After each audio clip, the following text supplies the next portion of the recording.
Welcome to the lecture series on deep learning in artificial neural networks. In this video, I cover multi-class problems. Multi-class problems come in two different flavors. Look at this image. A multi-class problem could be to say, well, do you see teeth on this image?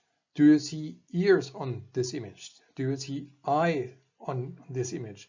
Do you see a dog on this image?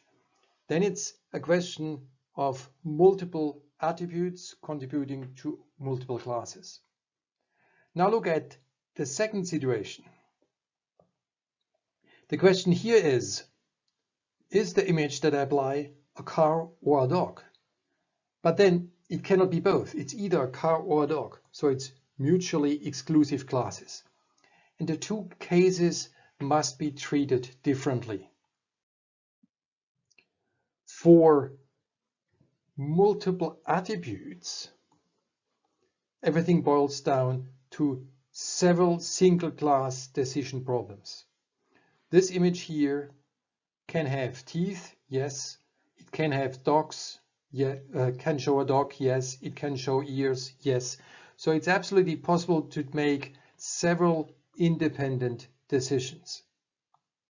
Now this is very different for the mutually exclusive classes, where only one can be true at the time. And that means that somehow the outputs must interact. If I say it's a car, I cannot say it's also a dog. So we talked about the statistical interpretation of neural networks, where we imagine that the actual outputs are used to generate target labels, to predict labels t-hat. Now, for exclusive multi-class problems, the targets are usually encoded in the form of one-hot coding. Only one of the output labels can be +1, and if it is +1 for k, then it must be 0 for all other outputs. So here it's 0 in the first unit, and therefore it must be a 1 in the second unit. Outputs are not independent. It's like they interact with each other. And the interaction can be described by the condition that exactly one output is 1, which means that the sum over all targets is always equal to 1. Now, we talk really not about the predicted labels, but we are interested in this level, at the level of the output of the neurons. And now, if these are probabilities, but if only one can be true, if it's either a dog or a car, then we must make sure that the output probabilities sum to 1. And that implies that effectively these output units must talk to each other. So we have another set of interaction arrows at the level of the neuronal outputs. Now, let's just a little bit remind us all of what we have seen before. We talked about sigmoidal units in the sense that the outputs should be interpretable as probabilities. Now we have the situation that these outputs really interact with each other and the probabilities must sum to 1. So the aim is now to implement these interactions between the outputs while still keeping the notion of a probabilistic interpretation of the neural network. And if you do this, what we find is no longer the standard sigmoidal shown here, but it's a variant which is called the softmax function.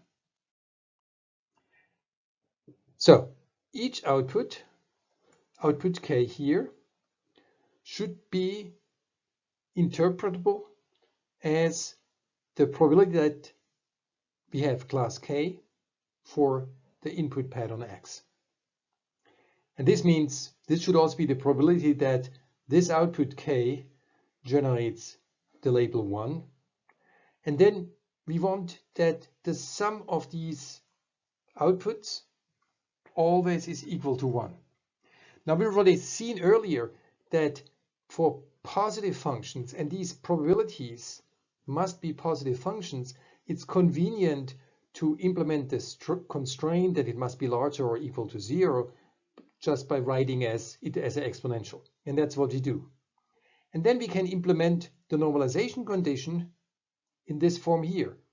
So each of the outputs is now exponential of AK, and then we divide by the sum of all units, not just all the others, but the sum of all units. And if you do this, then automatically the sum over K, y hat K, will be 1. This is automatically guaranteed. So effectively, this normalization is done mathematically, but you can visualize it as an effective interaction between the outputs of the neural networks.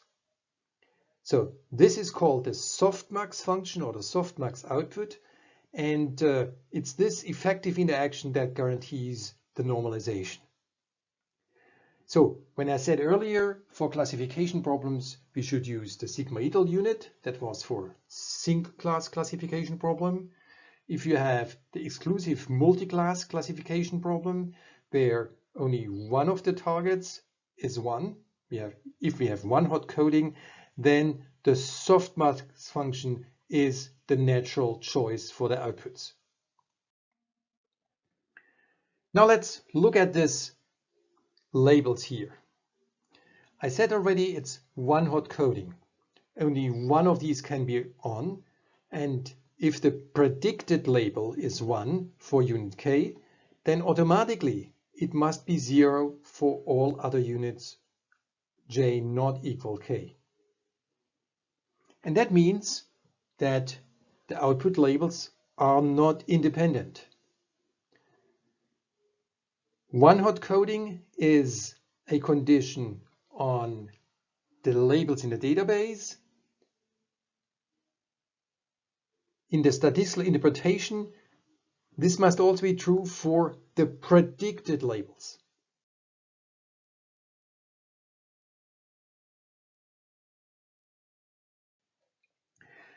Now this means that we can no longer think of these outputs as independent. In fact, the whole output sequence 0, 1, 0, 0 is the symbol for class 2. So class A, for example, has the symbol 1, 0, 0, 0. Class B has the symbol 0, 1, 0, 0. Class C has the symbol 0, 0, 1, 0. And D 0, 0, 0, 1. And now this label for class C is generated with probability PC. And now I have 4 different symbols, and the probability condition is that the sum of these 4 symbols together is equal to 1. Okay, so we should not think of independent units. We should think of the whole string as one symbol. Now, what does this mean for the kind of error function, for the probabilistic loss function with which we work? So let's look at the probability to generate an arbitrary symbol T. Probability to generate arbitrary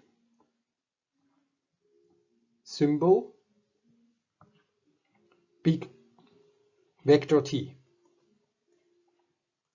And an example would be the string 0010.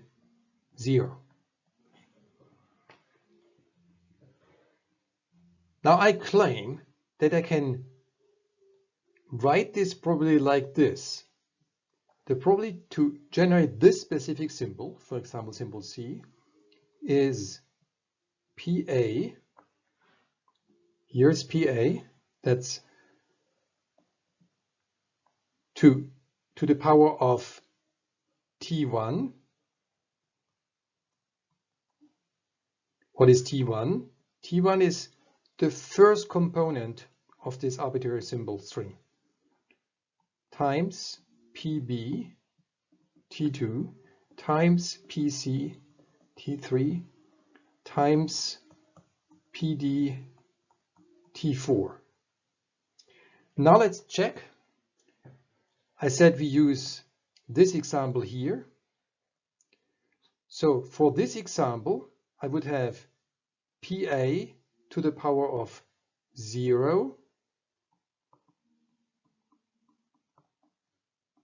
times PB, second symbol to the power of 0, times PC to the power of 1 times PD to the power of 0. So this would give just PC. So the claim is this way of writing the probability of generating these symbols, the symbols are strings of 4 elements, will generate the right thing, because the probability of this symbol C is PC. So it's just a convenient rewrite with the exponents that makes sure that this constraint that I have one-hot coding is correctly implemented. Now, this was the probability of generating one symbol. For example, this symbol here. Say this was pattern number 17. Now I want to describe the output probability for all my patterns.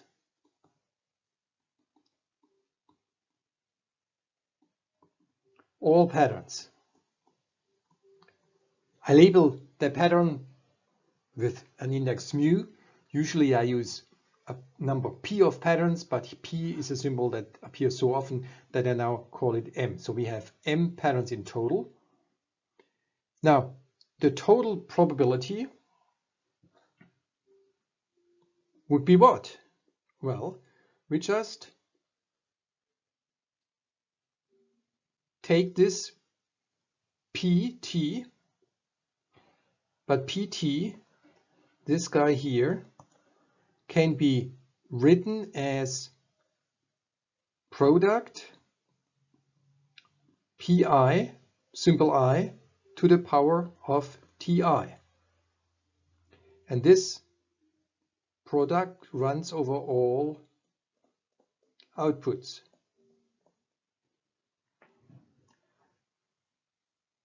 Now, this was for one pattern. The red line here was for one pattern. So this was pattern mu. So I have pi mu, ti mu. This is for one pattern.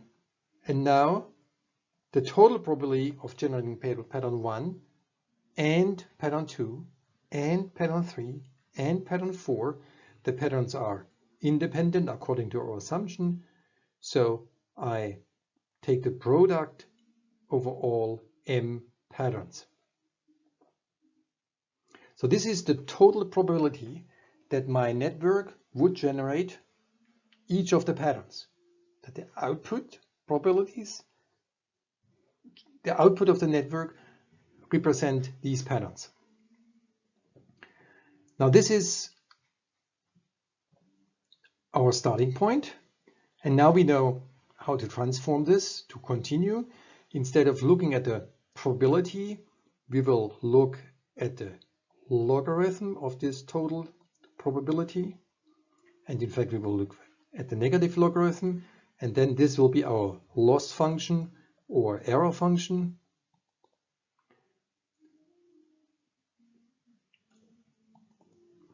And now you see that all these products transform into nice sums, sum over all patterns, sum over all outputs, and then this exponent, by taking the logarithm, just goes in front, ti mu logarithm pi mu. Now note that I have not yet exploited the condition that the probabilities must sum to 1. So when I now optimize this, I must optimize this under the constraint that sum pi mu is always equal to 1. And this constraint is automatically implemented if we use the softmax function. So what we just saw is the following. We have a total of k classes. That means we'll have k outputs, and these classes are mutually exclusive. Then what we found is that the log likelihood, the negative log likelihood, leads to a loss function, which is called the cross entropy loss. And we sum over all these outputs, we sum over all the patterns, tk mu logarithm y hat k mu. In my calculations, the y hat were the probabilities, because we said the output is supposed to represent the probabilities. Now, why is it called cross entropy? Well, entropy is a notion coming from information theory, and you may want to compare this with a KL diversion between outputs and targets. So these KL diversions now between two distributions would have this term, which is exactly the one we have in the cross entropy function, and then the target distribution would be this one here, but this part here does not depend on the parameters. Remember, the parameters go into the outputs y hat k for pattern mu. These are the ones that depend on the parameters w. So this other part here is just a constant. Thus, conclusion, for multi-class problems that are mutually exclusive problems, it's either a dog or a car, we should use the cross entropy error function as our loss function, and this cross entropy error function can be interpreted as a KL divergence, and we should minimize this under the constraint that the sum over the output units, I have a total of k output units for k classes, that this sum is equal to 1, and this constraint is automatically implemented if we choose the softmax function in the output layer.